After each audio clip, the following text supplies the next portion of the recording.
और गर्मी का और मेहनत का उज़्र पेश करके लोग रोज़ा छोड़ देते हैं।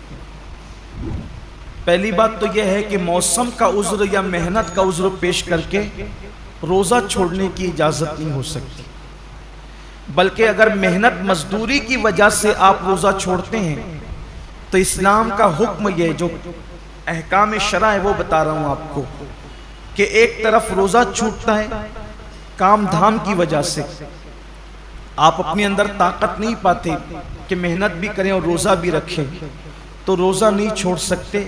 आपको शरीयत ये हुक्म देती है कि आप अपनी मसरूफियात कम कर दीजिए, आप काम शॉर्ट कीजिए, लेकिन रोज़ा आपको रखना है।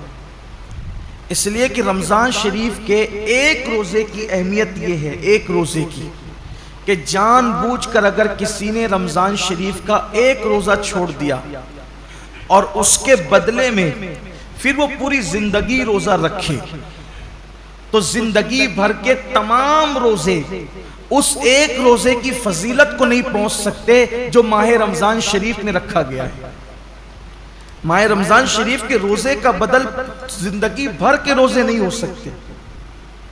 जो फजीलत इन दिनों की है, ये मौसम है रोज़े का, और कुछ लोग छोटी मोटी बीमारी का बहाना लेकर भी रोज़ा छोड़ते हैं। हर छोटी मोटी बीमारी पर रोज़ा छोड़ने की इजाज़त नहीं है, गुनहगार होंगे, सख्त गुनहगार होंगे। जिसने एक रोज़ा रमज़ान शरीफ का छोड़ा फिर उसको कज़ा भी करना पड़ेगा एक रोज़ा, और तौबा भी करनी पड़ेगी। ये भी अवाम में गलत फहमी है कि जो लोग सोचते हैं कि रमज़ान शरीफ का एक रोज़ा छोड़ दिया जानबूझकर तो 60 रोज़े रखने पड़ेंगे, ऐसा नहीं है, एक ही रोज़ा रखना है।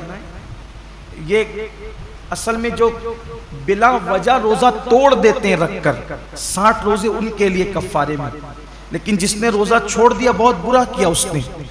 एक ही रोज़ा रखेगा बाद में कज़ा, लेकिन साथ ही उसको तौबा भी करनी पड़ेगी। सिर्फ रोज़ा कज़ा करने से मामला ख़त्म नहीं होगा, सच्ची तौबा भी उसके साथ लाजिम होगी। बल्कि जिन लोगों के रोज़े किसी वजह से, लाइल्मी की वजह से पहले छूट गए, तो वो आम दिनों में गैर रमज़ान में उन रोज़ों की धीरे धीरे कज़ा कर ले। रोज़ा न रखने का वबाल बड़ा दर्दनाक है। अल्लाह के रसूल सल्लल्लाहु अलैहि वसल्लम फरमाते हैं कि मैंने जब शबे मिराज जहन्नम का मुशाहिदा किया तो मैंने देखा कि कुछ लोगों के जबड़ों को आग की कैंची से काटा जा रहा है। मैंने पूछा, जिब्रील ये कौन लोग हैं? अर्ज़ किया, या रसूल अल्लाह सल्लल्लाहु अलैहि वसल्लम, ये आपकी उम्मत के वो लोग हैं जो माह रमज़ान शरीफ में रोज़े नहीं रखते थे। इसलिए ये दुनिया है, यहाँ तो रोते गाते गिरते पड़ते खुशी गमी में जिंदगी कैसे भी गुजर जाएगी, लेकिन एक दिन आखिरत है, दुनिया खत्म होने वाली है और आखिरत कभी खत्म नहीं होगी। आज अमल कर सकते हैं, इसकी अहमियत का अंदाजा नहीं है। जब इस अमल का सिला मिलेगा और अमल न करने पर सजा मिलेगी, तब इंसान पछताएगा कि काश मैंने इसका फायदा उठाकर जिंदगी का कुछ नेकियां इकट्ठा कर ली होती, कुछ अमल कर लिया होता। बल्कि मरने वाले अल्लाह की बारगाह में मिन्नत करते हैं कि मेरे अल्लाह हमें सिर्फ 2 रकात दुनिया में जाकर पढ़ने की इजाजत दे दे। लेकिन इरशाद होता है, बंदे जब हमने तुझे मौका दिया था उस वक्त तो तूने उससे फायदा नहीं उठाया। अब जिंदगी खत्म हो गई है, अब दोबारा किसी को दुनिया में नहीं भेजा जाएगा। इसलिए मैं अपने नौजवानों से कहता हूँ, बहाना मत कीजिए। रोजा रखने वाले को सब्र अल्लाह देता है।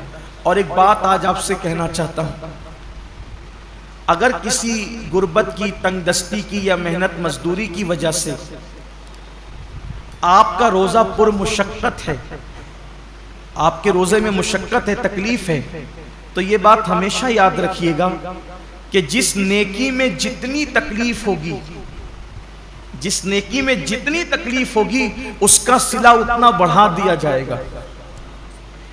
रोजा रखकर एसी में सोने वालों का सवाब अलग है और रोजा रखकर लूम चलाने वालों का सवाब अलग है। दोनों का सवाब यकसा नहीं है। रोजा रख करके एसी में ऑफिसों में बैठने वालों का अज्र अलग है और रोजा रख करके धूप में मार्केट में बैठने वालों का अज्र अलग है।